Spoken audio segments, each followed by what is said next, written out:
welcome back to my channel. We're back hanging out, having a good time. Today's video is going to be a part 2 to Monday's video, which Monday's video was all my juicy secrets for weight loss.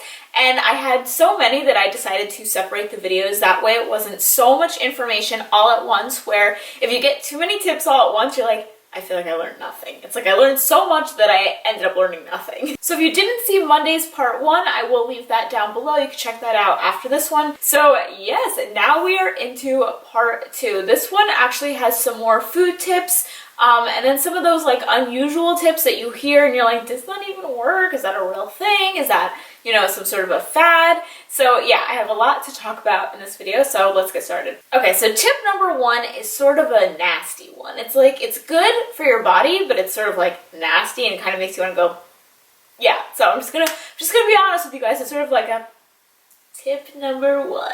So tip number 1 is apple cider vinegar. I have heard so much about apple cider vinegar from my favorite, Dr. Oz. By the way, we're not related. I've had people ask me if me and Dr. Oz are related because his last name is Ozi and then mine is Ozi and then we're both Turkish. No relation. I wish. I've heard you guys talk about it. A lot of people will Snapchat me or comment in videos, you know, what do you think about apple cider vinegar? Do you do this? Do you believe that it helps you lose weight? There is big claims for apple cider vinegar and saying that people lose weight that take a tablespoon of apple cider vinegar every single day. So I kind of put it to the test, tried it. The first time I tried apple cider vinegar and decided like I was gonna do this whole thing, I bought the wrong one. I like Snapchatted it. I was like, here I go, apple cider vinegar challenge. So stupid, but I bought the wrong one, and a lot of you guys commented and educated me that you have to buy apple cider vinegar with the Mother. For the longest time, I thought that that was the brand. I was like looking up the Mother. So if you're going to use apple cider vinegar for the benefit of weight loss, for the benefit of helping your immune system, it said that apple cider vinegar can help boost your immune system, it can help boost your metabolism, even help the way you store fat. So when I did my own research on the Mother and found out what exactly it is, basically it's all the good bacteria and the health benefits of apple cider vinegar, they leave it in there. So the Mother is all the good stuff that they're leaving in there.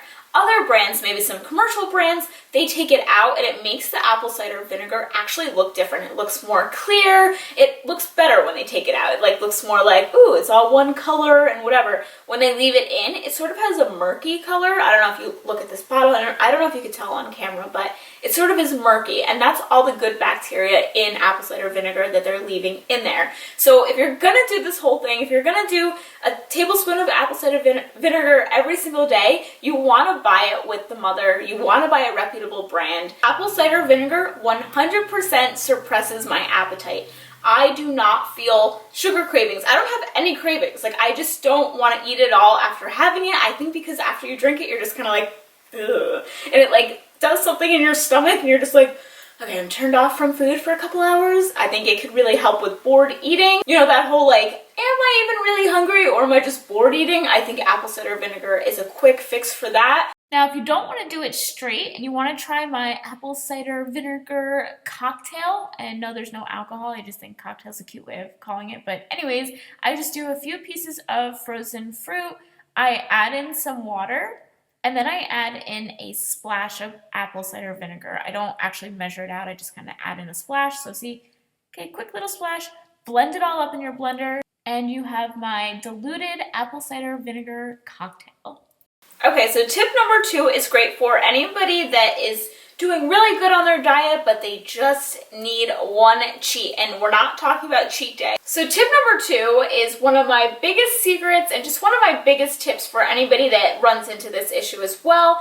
And if you are going to take a cheat, now this isn't going to work for every single day. This is just going to be like that, like random time here and there. If you are going to take a cheat, do it before 12 p.m. Try to do it in the morning or like at the latest lunchtime, 12 p.m. And the reason being is your body will still be able to have time to burn off that energy and maybe even burn it off before it turns to fat.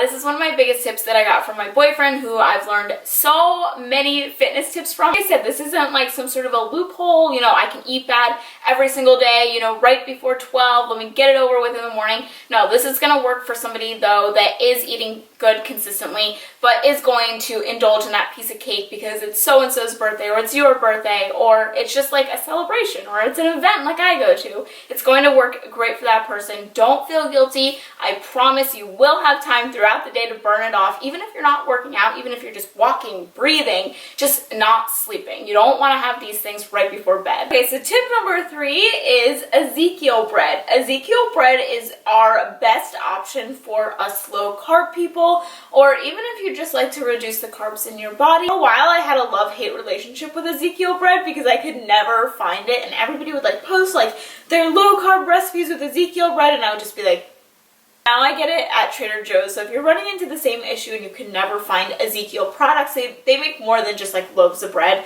They also make wraps, they make muffins, I think they even make cereal now. Like, it's crazy. They have so many products. I usually go with the wraps and bread though. Great if you're craving a sandwich or you're craving a wrap, but you also don't want to have bread in your diet. We talked about in part 1 why I don't like to have bread in my diet, and that's because it's so high in carb for little nutritional value. Ezekiel bread is different though because it does have vitamins, it has minerals, it has enough whole grains to form a complete protein, so it's not processed, it has no sugar in it, and I have to say the taste is pretty convincing to like your regular whole grain or like wheat bread. I would say it tastes a lot like wheat bread or like a whole grain bread. So this is my current favorite recipe. I have this every single morning, and I have 1 slice of Ezekiel toast because that is the serving size, avocado, chia seeds, and a poached egg. Okay, so the next secret of mine is a workout tip, and that is HIIT. Add at least 1 HIIT workout into your routine. HIIT stands for high intensity interval training, and the reason why everyone is obsessed with it, you probably have heard HIIT before, and I've talked about it in videos before too, is because you're burning a lot of calories, you're getting your heart rate up, but the catch is it's in a short amount of time. Some HIIT workouts can be as little as 4 minutes, like I've done on my channel before, all the way to 30 minutes long. They're not long workouts. They're great for anybody that is in college and you want to get a workout done in between classes. I know that used to be me in college, or you're a mom and you know you have this like time frame, you know, in between when your kids are at school or daycare. It's not going to take up much of your time, and you can potentially burn a lot of fat in a short amount of time. I personally love short workouts because I feel like they're just more motivating. Like, I can pump myself up like, okay, I have to give it my all, and that's the thing with HIIT workouts. You have to give it your all. There's not that many breaks. But like I said, I can pump myself up for that because I'm like, okay, but it's not going to be long. Like, okay, like I can pump myself up, I can give it my all, I can turn on loud music, you know, I can get really inspired and, you know, like I said, pumped up. But I also know that, don't worry, I'm not going to be doing this for an hour. Like, I don't have to keep up the stamina for like an hour and a half. I love you guys so much. Thank you so much for watching part 2. Definitely check out part 1 if you haven't already. Also check out my website. I have an ab meal plan on there. Looking for all new recipes that are already calculated for you. I got you. Everything's calculated in my plan. And I also have a law of attraction guide on there as well. So I love you guys so much. Have a great day, and I'll see you soon. Bye.